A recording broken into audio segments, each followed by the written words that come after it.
I don't you know you got yourself in for hell, I took it as disrespect at first, but now I just know it's ignorance, especially after blocking me for a couple minutes. Yeah.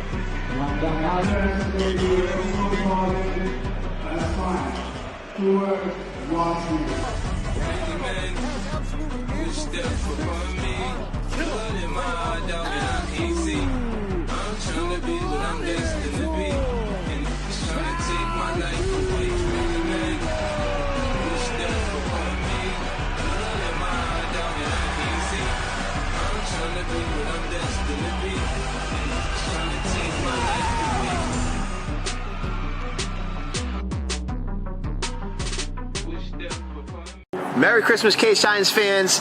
And you know what? 15 years ago, we started Cage Titans with fans and fighters first in our minds.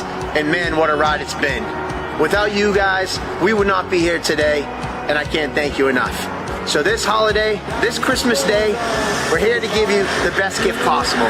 The biggest show, the biggest names, all here in the heart of Boston. MGM Fenway, Saturday, February 21st, Cage Titans invades Boston.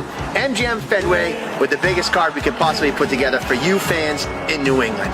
MMA, boxing, Muay Thai, grappling, the Cage Titans Super Bowl will all take place here on February 21st. Merry Christmas, guys. Enjoy some time with your family, and stay tuned for more details in the next couple weeks.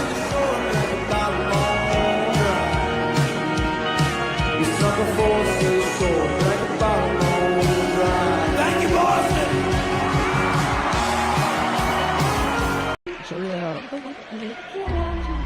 don't you know you got yourself in for hell, I took it as disrespect at first, but now I just know it's ignorance, especially after blocking me for a couple minutes. Yeah.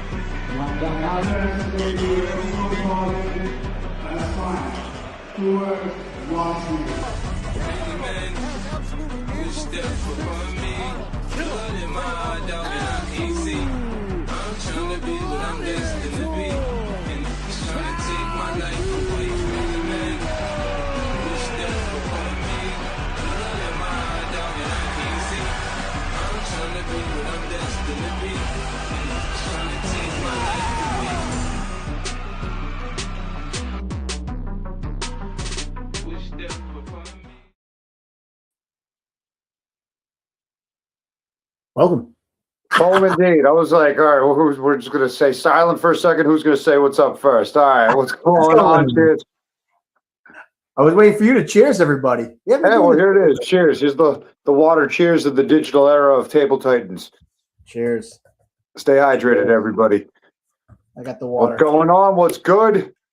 How much? It's been like, what, 4 days since we talked? Jeez. Yeah, that surprise hour and a half for the awards, and that was a good little ribbon on 2025, and we got 2 shows pretty much fully booked for 2026 already. We already got 30 plus fights to talk about in the coming weeks, so absolutely, shit's getting going. Yeah, man, this since December 13th show, it's really just been trying to get these events kind of get everything kind of mapped out and in place. So now that we can turn the tables and like kind of now do the next phasing of planning, with production. Actually, my phone's going wild with production, text message I have to jump into. But up until this point, it's really just been getting the fights, matching the fights, and getting that piece done, because that's the most important piece. It's funny when I talk to people that start getting involved with Cage Titans. It's like the fights are the most important thing right now, and that's all I'm focused on. Everything else, I don't care about. And then and then to the next phase. So here we are.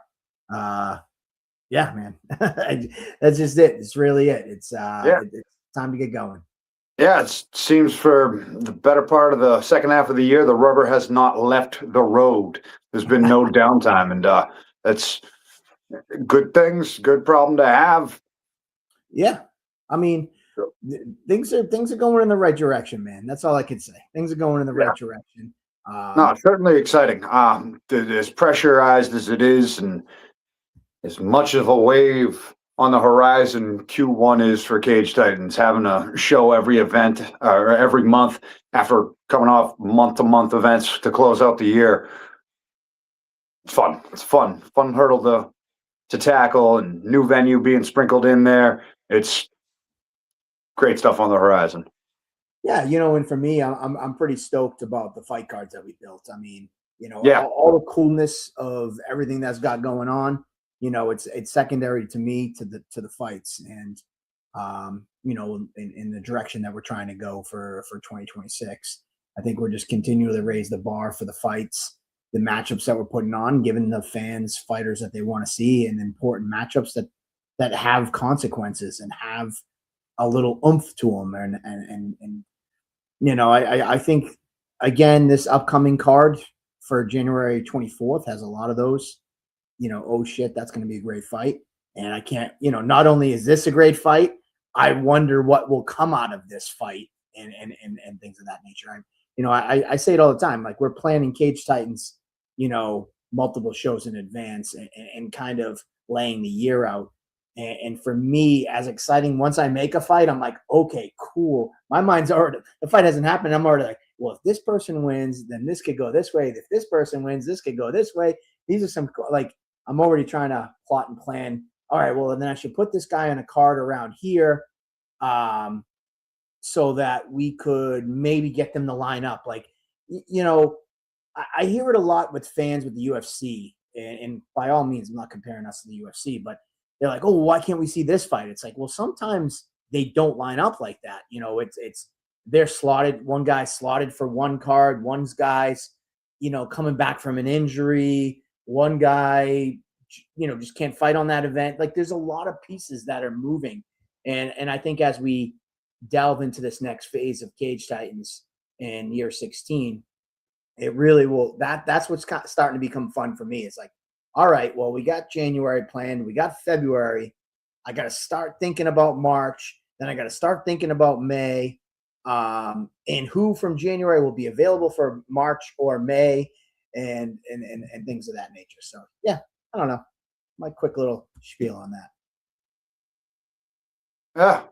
No, we've stayed on top of that through 2025, which is kind of an unwritten goal of ours organizationally. So it's a good thing to stick with it. But January, we're officially in fight month now. It's I feel like we've been talking about it for a little bit, but now it's time. We just got through time. The end of the year. It is time. Not to be cliche there, but yeah, it's time for Cage Titans 75. Yeah. Crazy when you think about it. Yeah. Time flies. Time flies when you're having fun, especially, I say this all the time. When I started this in 2010, I thought it'd be a one show and never do it again. And then one turned to two, turned to three, turned to 75 numbered events and all the rest of the events that we've done. All in all, 80 something plus events it's pretty wild ride. Yeah, it's got to be. I'm flirting with 50 at this point. What did we say the other day? Cage 31 Titans. was my first. And then we've had, 3 combat nights, 2 doubleheaders. Yeah. A couple ring titans. It's right on up there. So it's there you go, Andy. Feeling more and more legit every single show. It's crazy. But I'm kind of, I said it last time we talked, everybody wants to kind of get excited about MGM, but like I think that tonight we should really focus. Well, I'll spend 5 minutes on MGM, and then I really want to focus and give the light to Cage Titans 75 on January 24th in our home, Memorial Hall, our first show of the year, their first big show of the year.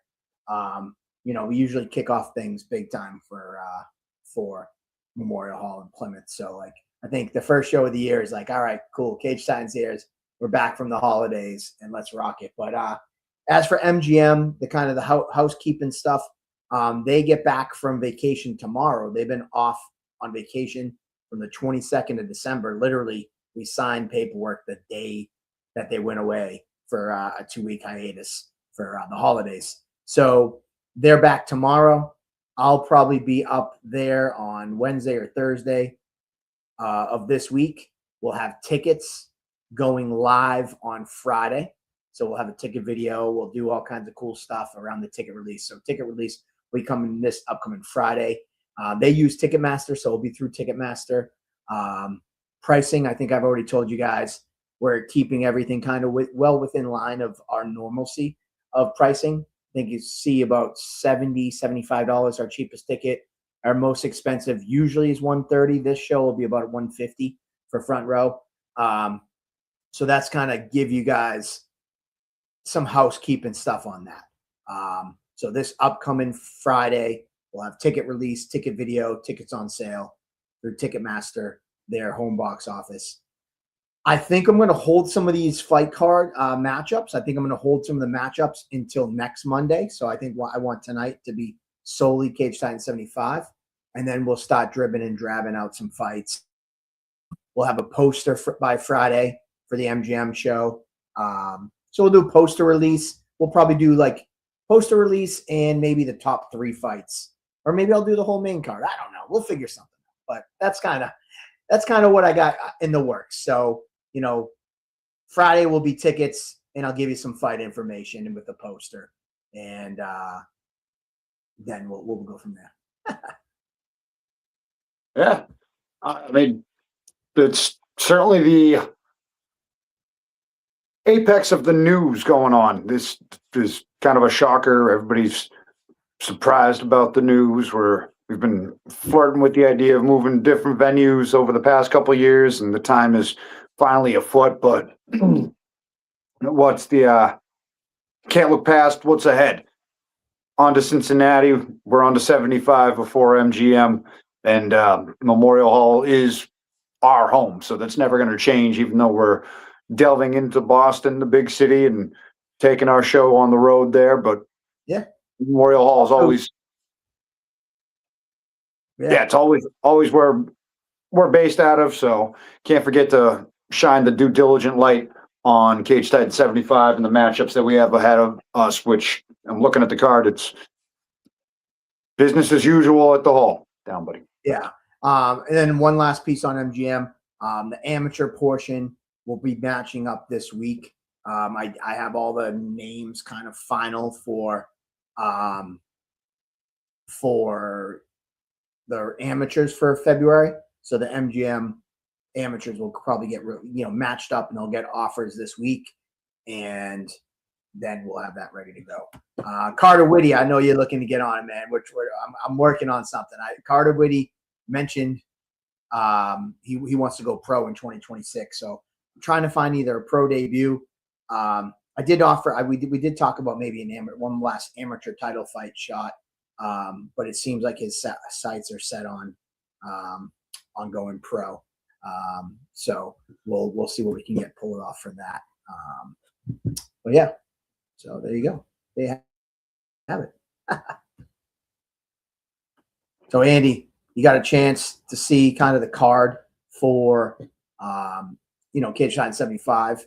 Why don't you give you've seen a lot of these guys. There's only which is abnormal for us. There's only 2 debuts on this card. When you usually see a card, you'll see 4, 5, 6 guys making their first walks. On this card, we only got 2 when they're fighting each other, Charlie Breslin and Timmy Morahan out of Daniel Gracie.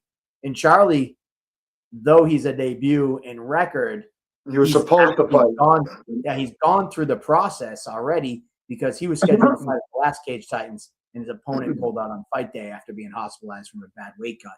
So Charlie's already kind of went through the weight cut, the weigh-ins, the stare downs, the wake up on fight day. But yeah, he'll finally get the clash inside the cage, and he's taking on Timmy Morahan. But besides that, all these guys are multi-fight vets on this card, even the amateurs. Any ones that stand out to you that you're looking forward to seeing? Yeah, I'm scoping it over again. There's a couple that definitely stand out. I'm excited for all of them, but a few that I think are piquing my interest are early on in the card. You've got Stavros Batsianellis taking on Connor Holt at 155 pounds, and I think that's a contest between 2 long, lean lightweights. It's going to be a technical chess match. Connor Holt on the scene this past year, going 1-1. He found himself on some highlight reels in his latest outing, and Stavros Ellis fought on the first card that I ever called against Zach DiSabatino. So he's someone who's been around a long time. We saw him at Ring Titans 1, delving into a new sport. He's got 7 amateur fights on his record already, and I think both of them are going to be a stylistic puzzle for each other. So that's a lightweight fight I'm certainly highlighting right there. And I mean, And then the big boy, Connor Holtz had the knockout of the year candidate for his as an amateur. Yep. Definitely he rebounded off his debut, which was a loss, and he rebounded in a huge way. Fight of the year candidate as well against Jared Sweet. Yeah, that was one of the rounds of the year candidates, and rightfully so. It was absolute dogfight. So I'm stoked to see those two meet in the middle. I think they have a skill set that's going to be quite crowd pleasing. And then I've got to highlight the big boys. We are few and far between at any middleweight or above fights. So the light heavies meeting in the middle between Nick Martino and Andrew Jacobs, I'm thoroughly excited for. They've both had impressive outings at Cage Titans, showcasing big power, durability, and the willingness to engage in a fan-friendly firefight. So stoked to see how they clash in the middle as well. Very rarely are we treated to light heavyweight fights, especially at the amateur level. So that's a treat that we're going to see in January. Absolutely. And for me, we talk about there's not a ton of debuts. There's just a ton of talent on this card, especially on the undercard. You look at Drew Arpin, who was up for a bunch of awards this year, taking on Azim Khan, who's 3-1 coming to us from Pakistan.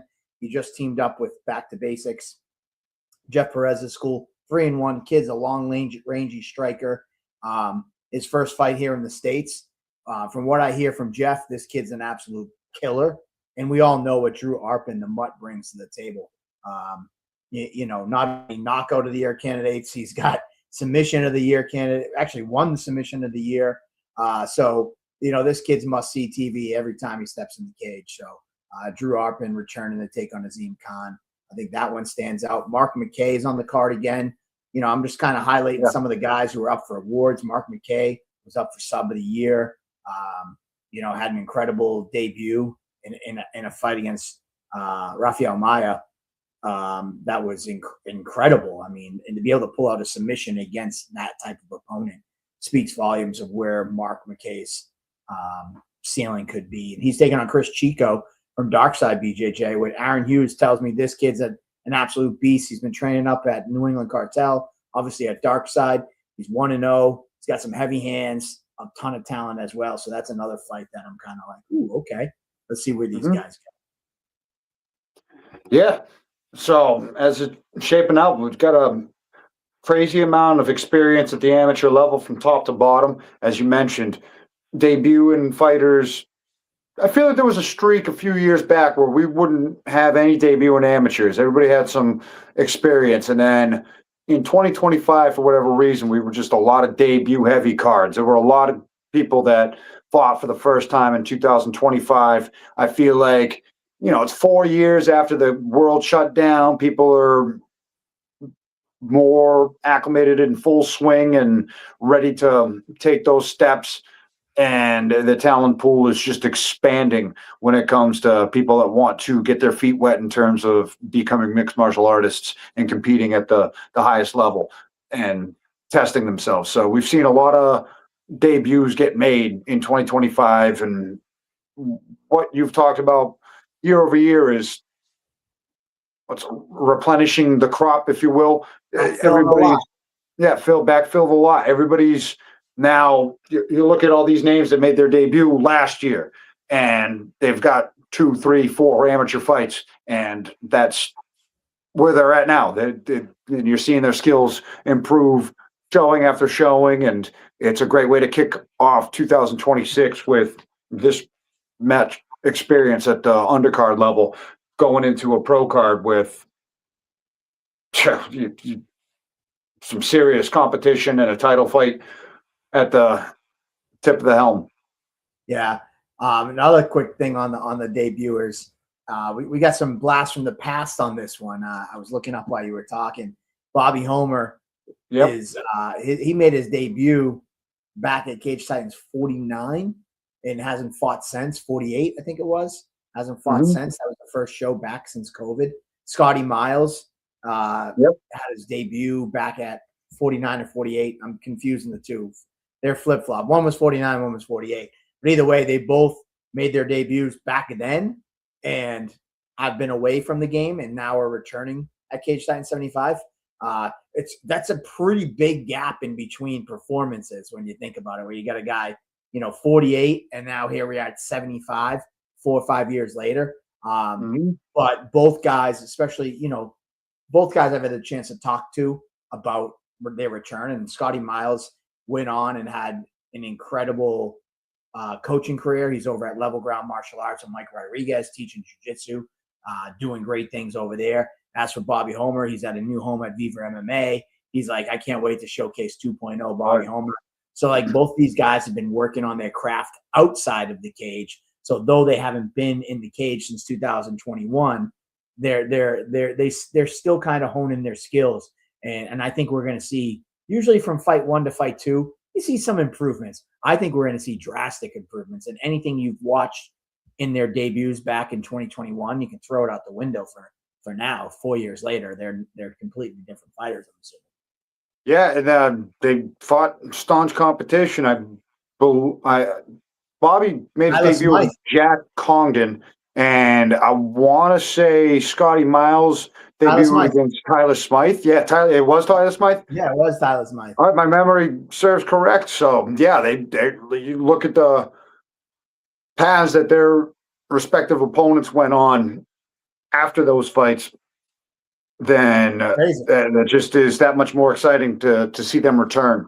So Miles was 49. Yep. Yeah, he was 49 against Tyler Smythe. Bobby Homer was 48 versus Jack Congdon. And then speaking of throwbacks, Dos Stavros, we did see him at Ring Titans 1. His last MMA fight was Cage Titans 46. So he's been away from the cage for a while as well. Against Aaron Hughes. That was he lost the decision to Aaron Hughes back then. That's right. Yeah. So a lot of blasts from the past and a lot of names that are staying atop of the float from 2025 as well. So it's a truly exciting way to kick off a new year and lead into our next venture over at MGM. Fucking dog, I love you so much. It's been a year to the day since I got this guy, but he knocked over a year to the day? Yep. Nice, very nice, very nice. Well, that kind of comes up with that undercard, As for the main card, we got Aiden Giuliani taking on Anthony King. Aiden Giuliani was up for amateur fighter of the year. Anthony King was up for celebration of the year, knockout of the year. This is an incredible fight between two absolute studs in the lightweight division.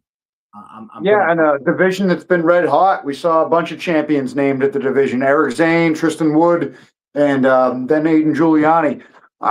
Zane obviously making the shift up to pro, Wood dealing with some injuries, but Giuliani ended the year atop the division as King sits.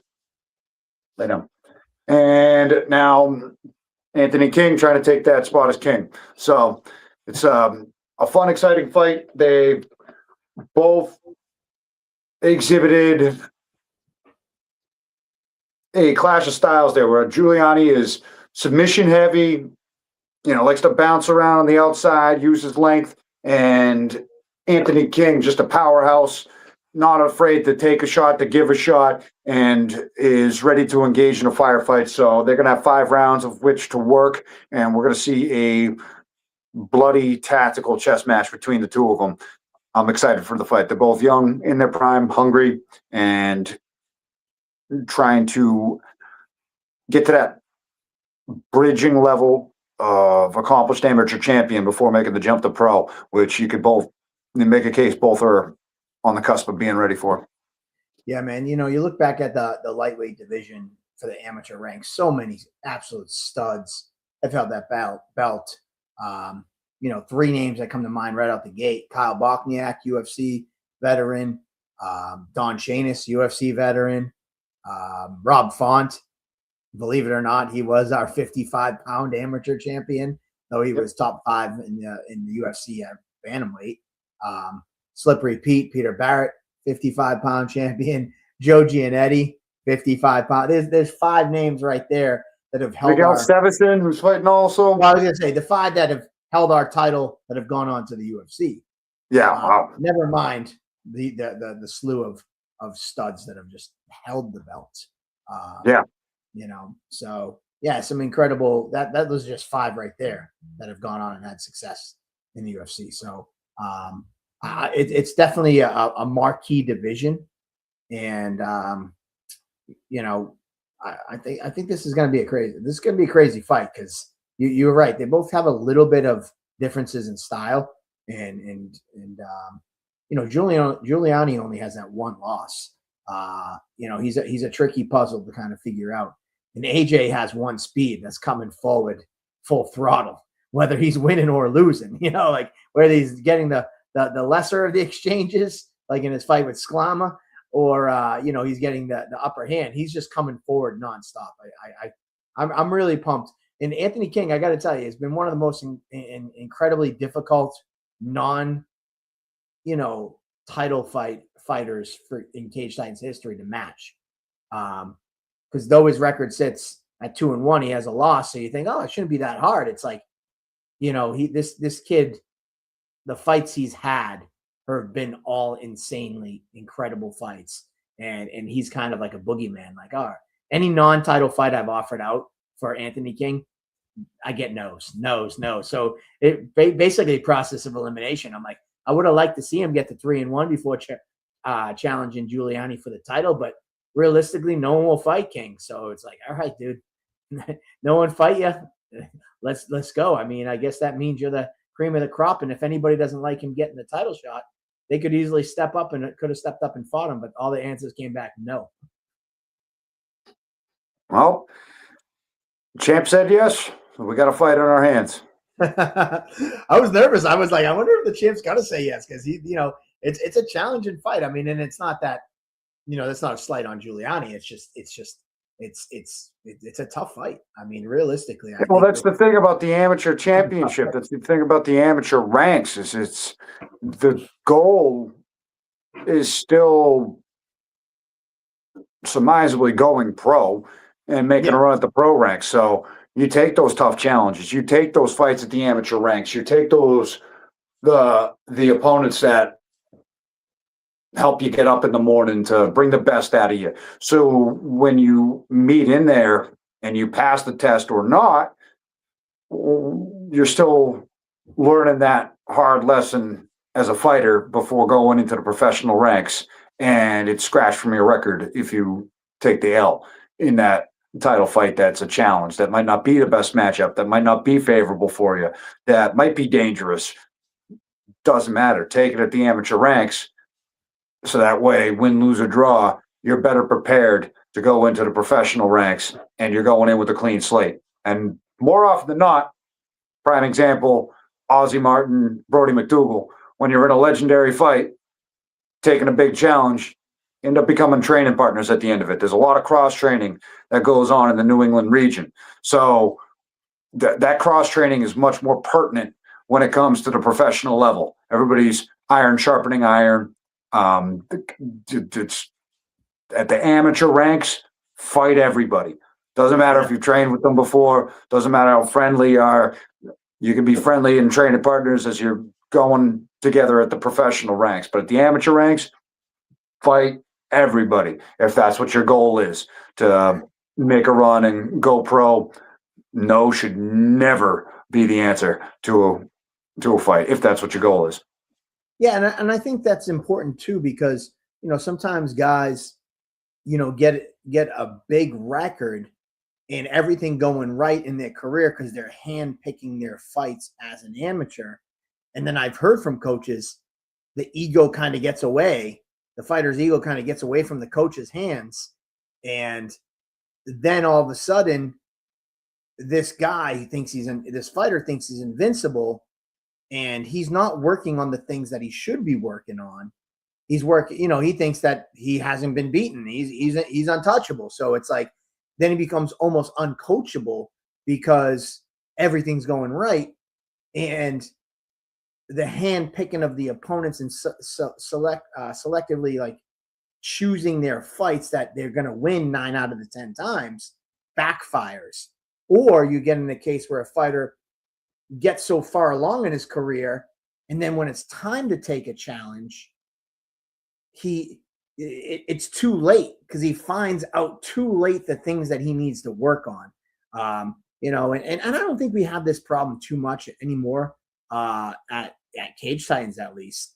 You typically, when we offer fights, the right fight at the right time, we try to be very mindful of that when we're matchmaking. But back in the day, it was definitely a big issue where guys would be just selectively taking opponents that they knew they were going to win. They'd get an inflated record. Then it was like, all right, cool. They might finally take a challenge, and they get exposed, and they lost out on all that time of when they could have been working on the things that they should have been working on, as opposed to focusing too much on their amateur record and amateur accolades. Agreed. Ponder that. But again, I think even we saw it in pros. We saw it for a long time in the pro ranks. Guys hand picking, hand selecting, trying to fight the lower level competition that wasn't at their level. And it's like, there's something to be said to building your, kind of gradually taking steps up as a pro. But then there's just total sandbagging. And we saw it, a few years back with guys like Jack Congdon and things like that, just taking tough fights out the gate, like, getting a couple wins and then being like, all right, I'm testing myself. Let's see if I got this. And really rolling the dice on himself. And I look back and think of some of his fights on his rise to the Contender Series. There's no doubt in my mind he got to the Contender Series because he took the tough fights and he learned about himself. And he would go back to the drawing board and work on things nonstop. And honestly, I'm excited to see Jack back. I know he came up a little short on the Contender Series, but I know that this kid's grinding and the way his mind works. He's analyzing what went wrong at that last fight on the Contender Series. And I know when he comes back, he's not going to say to me, oh, Mike, can I get a bum because I lost in the Contender Series and I want to pick me up because I've been away for a while. He's going to be like, yo, listen, I want to fight this guy. And I know it's going to be a tough guy because that's just who Jack is. And I truly appreciate that about these guys. Yeah, I got to second that after chatting with him and being in the commentary booth last show. He's certainly taken the time to recover, heal up from some injuries, and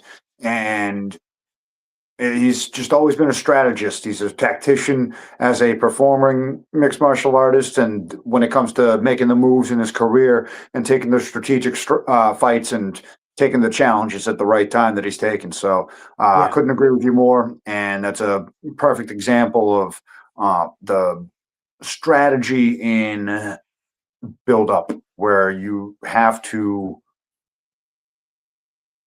exponentially and incrementally up your challenges.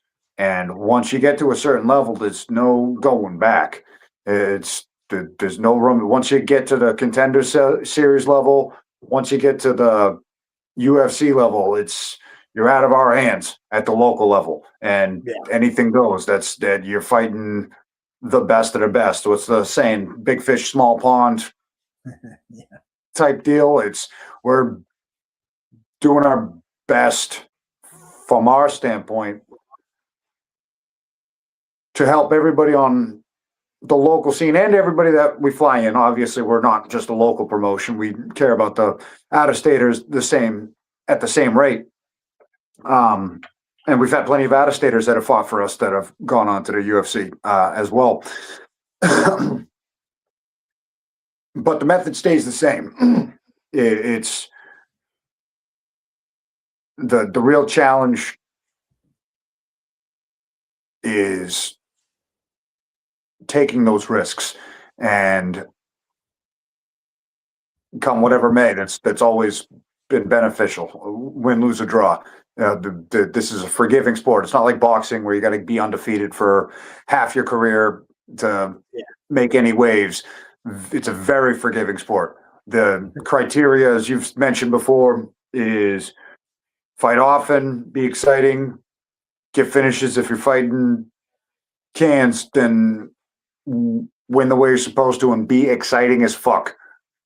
So that's pretty much the terminology of how you get noticed is excitement, be exciting as fuck. And you can do that in losing. So there's, I guess that's the point that I have on my soapbox is historically, this is a forgiving sport, and it might look sexy getting to a big stage with a 9-0, 10-0 record without having tested yourself. But sometimes, like Matt Immortal Brown is a prime example. Granted, it was a different era back then, but someone who was just above a 500 record who went on to have one of the most historic MMA careers, never won a championship, but that's a man of the record books right there. Win, lose, or draw, you were getting excitement. And that's the same kind of mentality that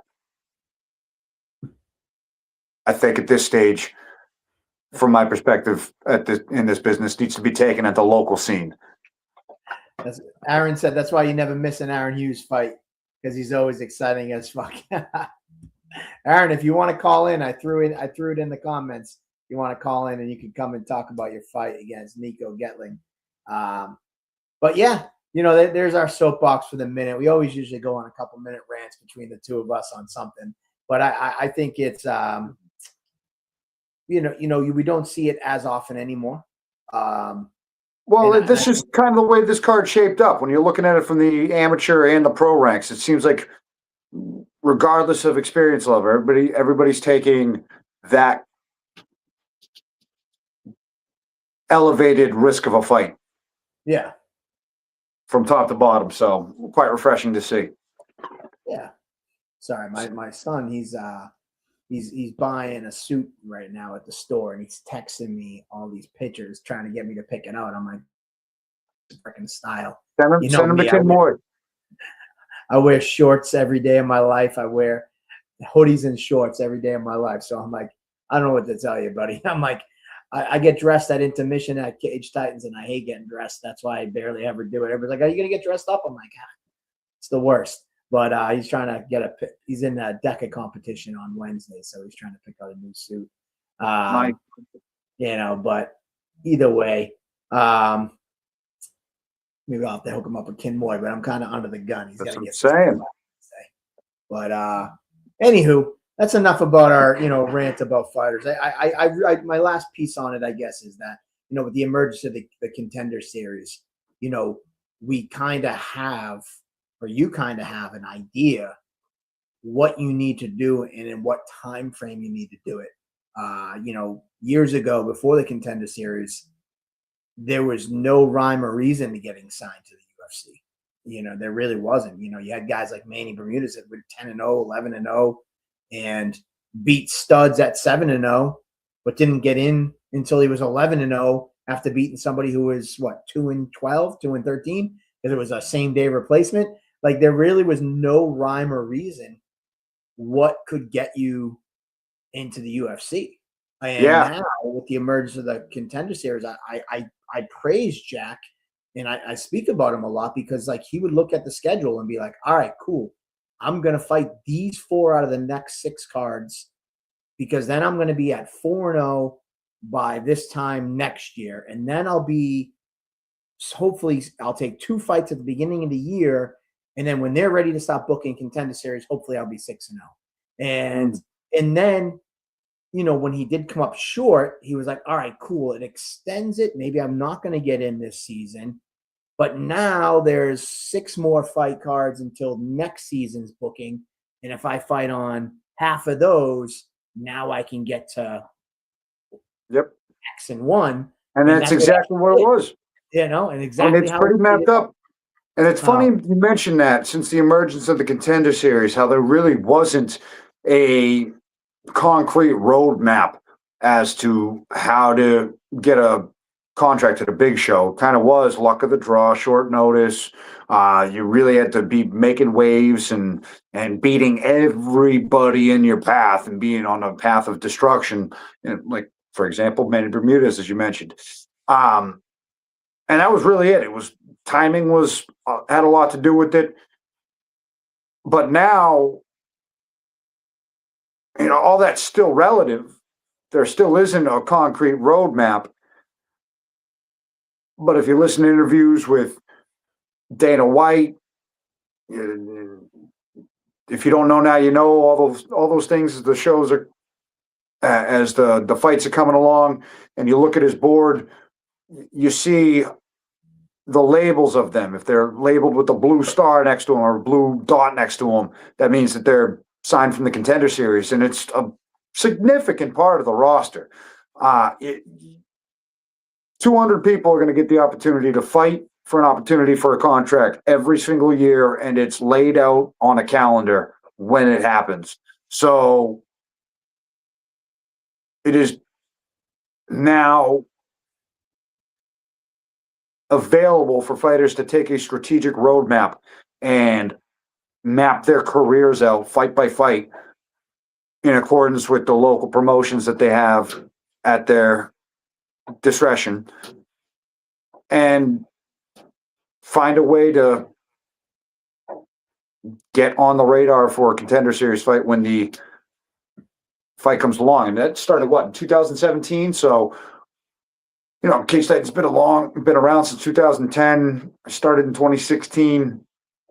So, in a way, we've kind of grown with it. And it just becomes more and more clear. It's not going anywhere. It grows in popularity. Who does that? I know for a fact I don't do shit on Tuesday nights other than watch fights when the Contender Series are going. There hasn't been a UFC in weeks. We haven't had fights since December. This is way too long for me to not see people getting punched in the face, and I'm starting to get itchy. I'm in need of violence. Store, go beat somebody up. Go crash a cart into somebody and get your aggression out, Andy.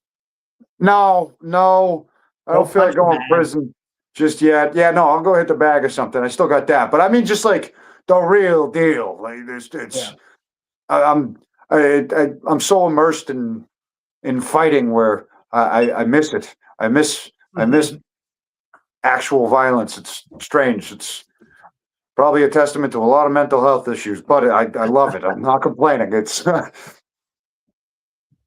got to give a shout out to Zach Converse and actually Plymouth Youth Wrestling as well. So Zach Converse dropped us a DM the other day and was like, what do you think of doing some sort of wrestling Titans? You're doing kind of all the sports, but kind of like Real American Freestyle, I think it is. They're doing wrestling meets and matches.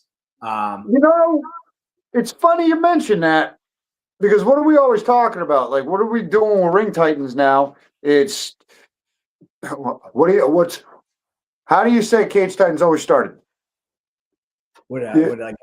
A need.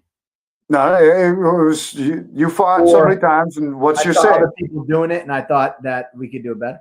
Exactly, and so. What is the streamline for freestyle wrestling to be at apex professionalism and popularity? It's either the Olympics or they become so dominant in wrestling they go on and fight in mixed martial arts and go to the UFC. Yeah. There isn't really an apex platform for freestyle wrestling. So,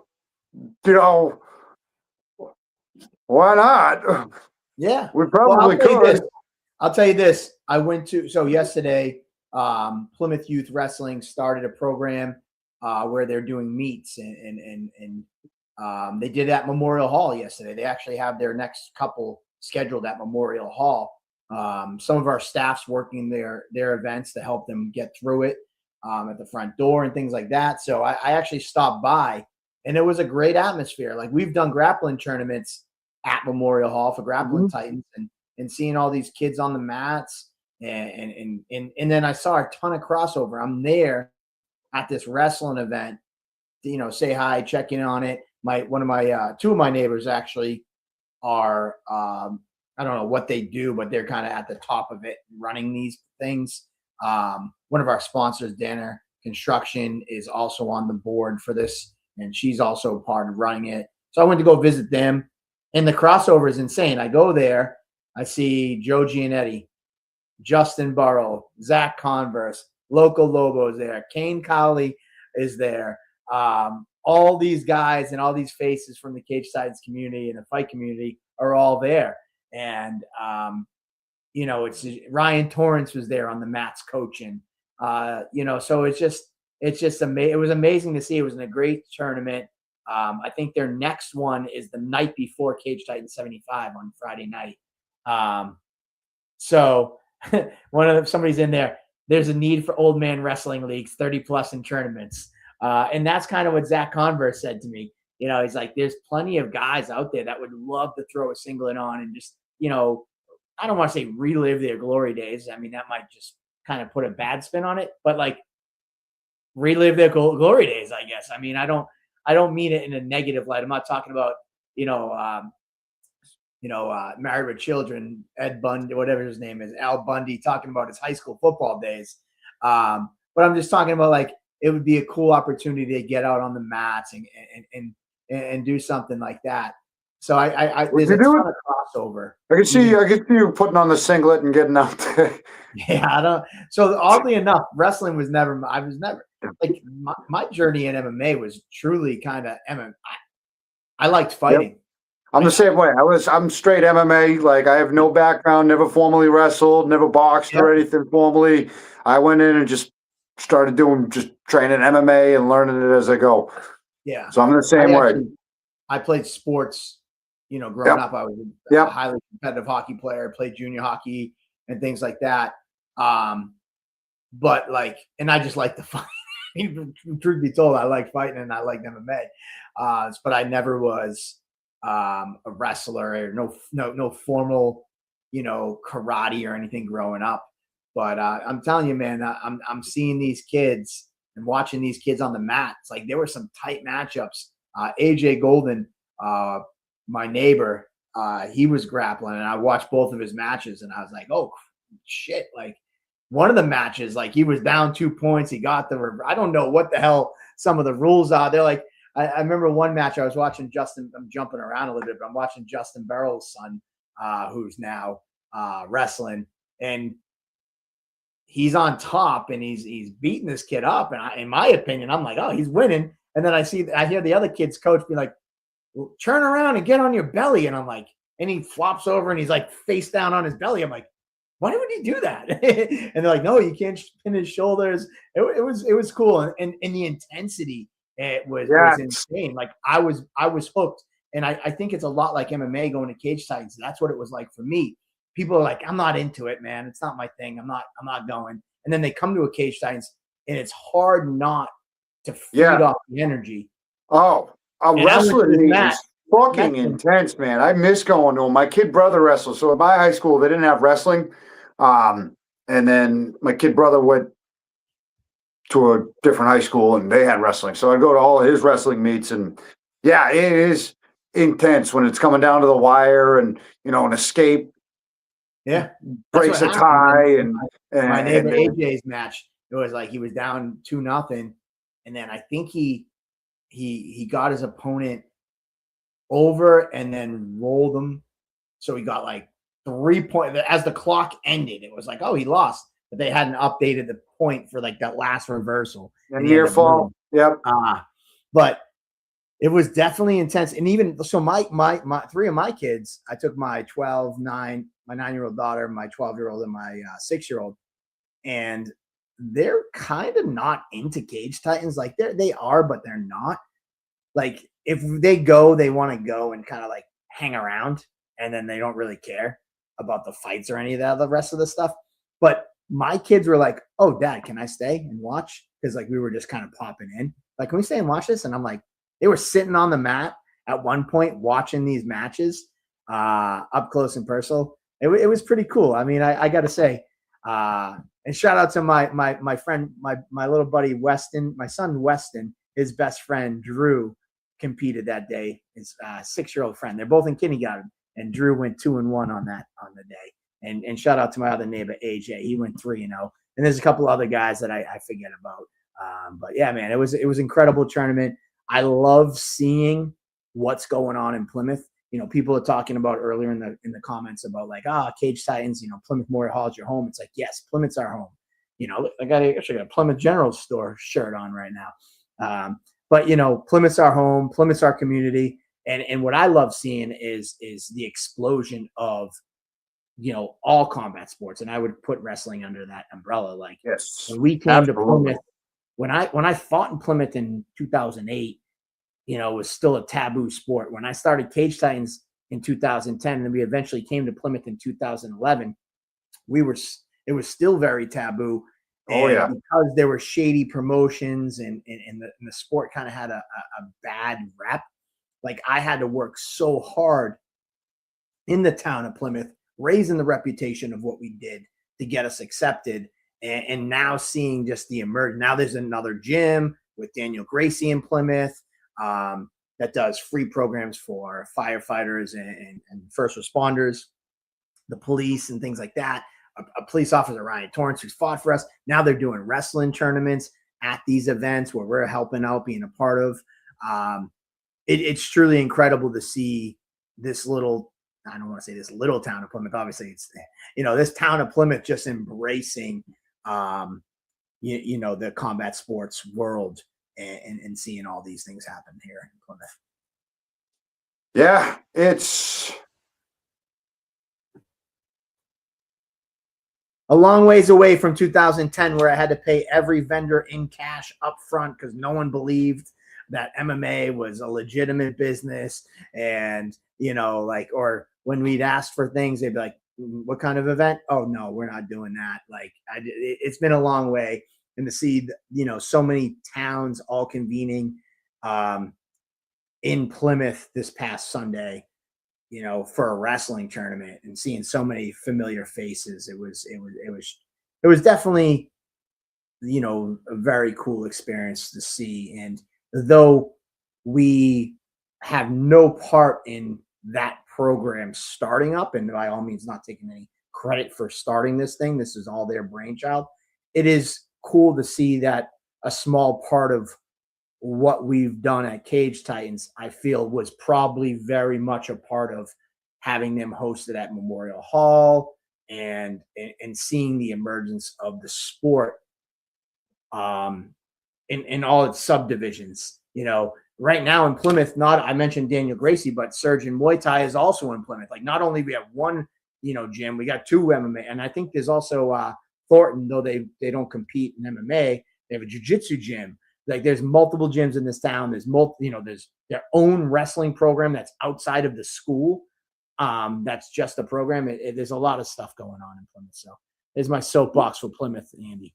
Yeah, and as you mentioned, it's come a long way since 2010. I think back in 2000, I was in high school. I graduated high school in 2010, and nobody really knew what it was. Like I said, my school where I went, we didn't have a wrestling program, but I mean, nobody knew what jiu-jitsu was. I was like there was like 3 kids I went to high school with that even knew what UFC was and watched it at all. So yeah, I choked a few kids out in high school, got in trouble for it a few times, but like it was taboo. Like, nobody knew what it was. Now to see like all the youth programs where it's pertinent,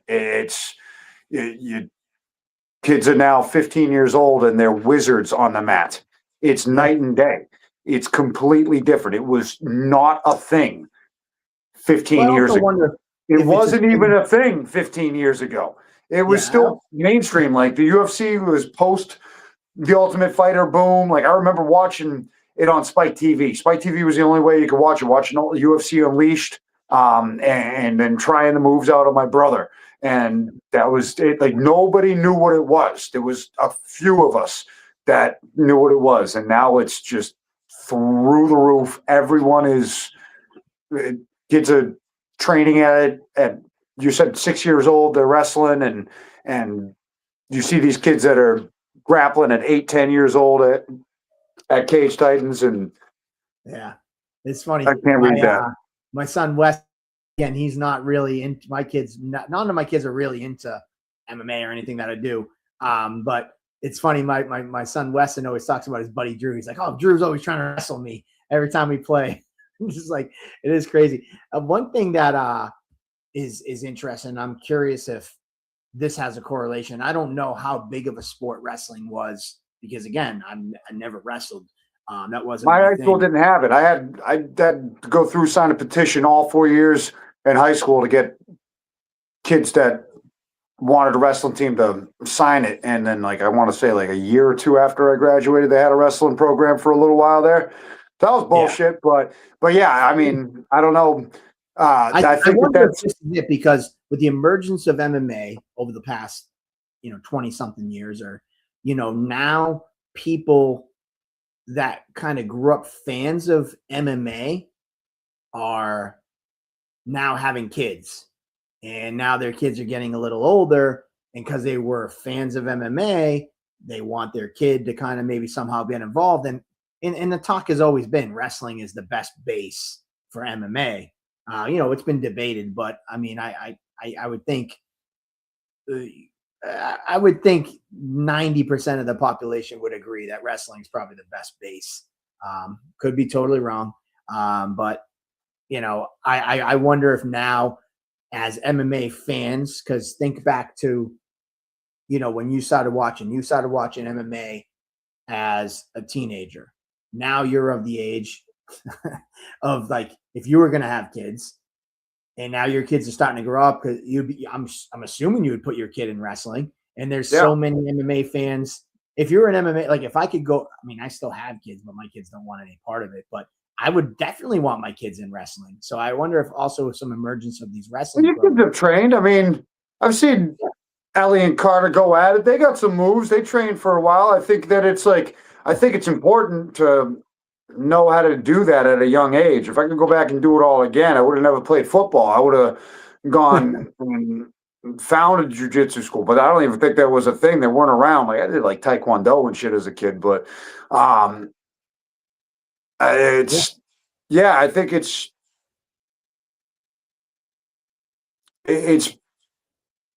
provides a more lifelong purpose than t-ball. That's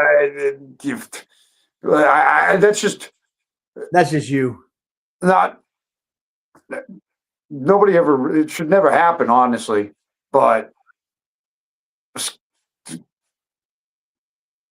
don't know, I feel like the odds are more pertinent that you're going to get into a physical altercation at one point or another than you are going to play in the MLB. And it's probably more wise to get some skills in that regard other than playing ball. I don't know. You never really want to get into a fight, and I'm not saying that everybody should go out to compete, but in terms of just overall life development, I feel like it's kind of we talk about it because we're so immersed in the business, and I joke and talk hyperbolically about it, but like, I love violence. I really do. I love watching it. I love that two people agree to commit violence on each other, and it's within the confines of the law, and it's for sport, but it's a natural occurrence that society and civilization has kind of subdued. And that's what I think in part makes our sport so captivating, is because it fills a void that we don't do other than watching violence in movies. If you say you don't love violence, but you watch the news and you get addicted to every tragic instance that happens, and you're 5,000 dead in this horrible storm or whatever, that's all, like, you're feeding off of it. I live a happy life, my dog, and I get my fill of violence at Cage Titans, and it's all fun, and I don't know. It's what the fuck was the point I was going on here? None. So I'm saying like the fact that it's now being introduced at the youth level, where more kids are wrestling, more kids are doing jiu-jitsu, more kids are boxing and kickboxing. I don't know. I feel like that's just better for society. It's something that's I don't know. I really think it's better. I think that's the best. All sports are good for, obviously having 5 kids myself. Oh, of course. All sports are good. Don't get me wrong. Like, I'm not downing other sports or whatnot, but I'm saying from the conversation, the standpoint of back in 2010, how taboo combat sports were versus the growth of it now. And, like, you probably knew one. Like, I know, like, I'm very anti-bullying. If that makes sense. I moved around a lot when I was a kid. I got bullied. Like I said, I choked a couple kids out. Got in some trouble for it, but it was like I don't know. I feel like if there were more combat sport outlets, that's a better outlet than, I don't know, growing up. It's a bridge between let's meet in the schoolyard from like the 1960s and nothing allowed to suspend kids for standing up for themselves in today's day and age. So I don't know. Man, just nothing wrong with meeting in the schoolyard. That's the fun. That was the good times back in the day. Agreed. But anywho, well, that's our soapbox for sports. I love all sports. I used to. I can't even watch football nowadays. I tried watching a couple games over the past year, and you can't even hit people in football anymore. So it's boring. Like I said, it's not violent enough. I used to love the violence of football, and now it's like watching soccer when I watch football. It's that's rough, Andy. That's rough. I don't care. I stand on it. I don't know if I stand on it. I don't know if I'd say it's watching soccer, but anyway. Pretty fucking close. Well, next week we'll be back. I'm going to try to get our main event fighters for next week's show, Cody Davis and Casey Norton. See if I can get Valdina and Cam Arnold to call in. And then maybe we'll stack it next week. Maybe we'll try to get Cupcakes and Charlie Gathers as well for the OG title. Try to get some guests on next week. We can't have just you and I rambling for hours on end for the next couple of weeks. We're gonna get some guests on.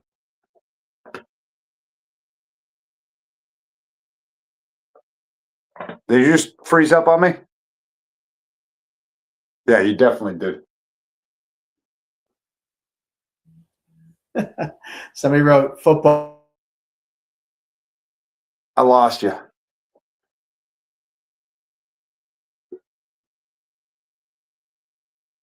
It really is. It is the new T-ball.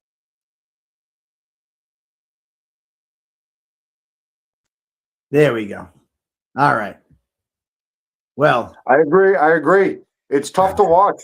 Every time I watch it, I'm like, what the fuck is this? I used to live for running full speed and just decking someone out in the open field or getting through the offensive line and running and cracking the quarterback, blindsiding them and just burying them in the dirt. And now it's a clean tackle. It gets flagged because their helmets graze each other or like they put their body weight into a tackle. It's fucking football. What happened to it? Yesterday? There was actually a body. They actually used those words, body weight, personal foul, body weight. That's what I'm saying. I watched it. I'm like, that's a perfect, clean, form tackle. And what? They hit him too hard?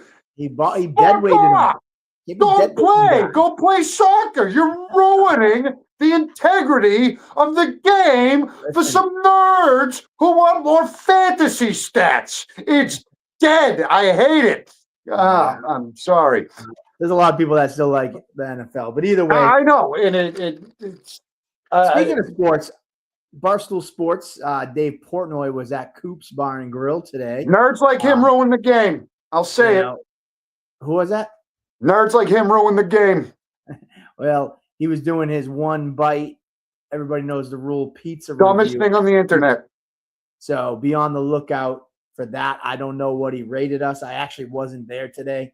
Don't worry about it. It's the dumbest thing I've ever seen on the internet. So, how that guy makes, like, I don't get what that is. It's man, it's so stupid to me. I don't get it either, but so it's a big thing. It's a big thing. So we'll see. I mean, a lot of people. He was in Quincy, so it should be interesting to see what Coops pulls out. I don't think we're necessarily a bar pizza. We sell bar size pizzas, but I don't think they're like the South Shore bar pizza that everybody knows. So we'll see how he rates it. I mean, honestly, it is what it is. It was kind of a cool thing. It was kind of a big deal. Like it's a big. It might not be for you or me, but for people, it's kind of a big deal if he shows up at your shop and reviews it. So we'll see what happens. Whatever he rates us, I encourage you to come to Coops anyways and just try it and judge for yourself. Taste buds are wild. Fuck his opinion. Coops makes a goddamn good pizza. Exactly. So, and taste buds are wild. People tell me, oh, try this. You'll love it. And I hate it. So it's like, I don't know why one person's opinion on pizza is so sought after. I say that respectfully. I mean, I hope he likes it, of course. But when you think about it, everybody, like how many times you with somebody like, oh, try this. You're like, oh, that's gross. And like, oh, I love this. Everybody's taste buds are so wildly different. Like I don't put much weight into, people's opinions on what food tastes like. Cause same thing with my beer vendors. Beer vendors come into me all the time and this liquid is amazing. And I said, cool. And I say this to every one of my beer reps and they'll vouch for it. I go, cool. So does every beer rep say the same exact thing about their beer. Of course, every beer maker thinks their liquid, that's what they say. That's our liquid is better. I'm like, that's what everybody says. It's all opinion based on different people's flavoring and taste buds and stuff like that. So I don't put a ton of stock into people's opinions on food and or drinks, but it was a big deal. I don't put a ton of stock into people's opinions on anything. Yeah. So it was a big deal. He came in unannounced. He was there in his Patriots jacket. He did the review. Martina was there. She got a picture with him. Nick actually, I called up Nick. I said, yo, Portnoy's at Coops. And he's like, I live 10 minutes away. He's like, I'm going there now. So Nick jumped in his car to go rush there to go see him. And maybe try to get throw the Cage Titans at him because he does the rough and rowdy, so he's into fights. And a lot of people at Barstool. That's a broad statement. And he, a lot of people at famously not famously, but Dana White did an interview with a guy from Barstool, and when he dropped, he was coming to Boston. The Barstool guy was like, "Oh my God, you're coming to Cage Titans," and because Cage Titans is just synonymous with Boston and New England. So Nick rushed there, and Nick got there as he was pulling out. So we had a miss there. But Martina did do a good job. She threw Cage Titans at him, told him we had a show at Plymouth, told him we had a show in Boston. He said he lives in Florida and he was flying home, but he'd have somebody reach out. Maybe he can send some people out. We told him to give him some free tickets for some publicity. So that was kind of cool in today's world. Again, it's not everybody's cup of tea, but there's a few millions of people that watch his stuff, so we'll see what happens. Yeah, I remember when that started coming out back when I was in college. Barstool started becoming like a big thing. Yeah. Never got into it. But yeah, cool. He tested your pizza out. Oh, all right. So, anywho, that's all I got. Oh, Martina's in the comments. She got to meet him. She got that little photo. But next week, tune in. We got another show for you. Cage 75 tickets. All tickets are in fighters' hands. So I just opened up your message, Richie, and I only quickly scanned it, but I will get back to you. Next week, Cage 75 tickets, Saturday, January 24th. Tickets are in hands of all the fighters. Hit up your favorite fighter. If not, go to cagetitans.com, pick up your tickets there. And then be on the lookout Friday. We have poster drop, a couple matchup dropping, and we have tickets going on sale for MGM Fenway Cage Titans on Saturday, February 21st on Friday. The balls are rolling. The new year is in. Cage Titans 75. It is fight month. Don't miss the action. Thanks, as always, everybody that tunes in. Yeah, my back's going stiff. My ass is starting to hurt. I can't sit on this couch much longer. So take it easy, boss. All right, later on. Later. All right. Cheers, everybody. Later. Cheers. So, I don't know if you know you got yourself in for helping me. I took it as disrespect at first, but now I just know it's ignorance, especially after blocking me for a couple minutes. Yeah.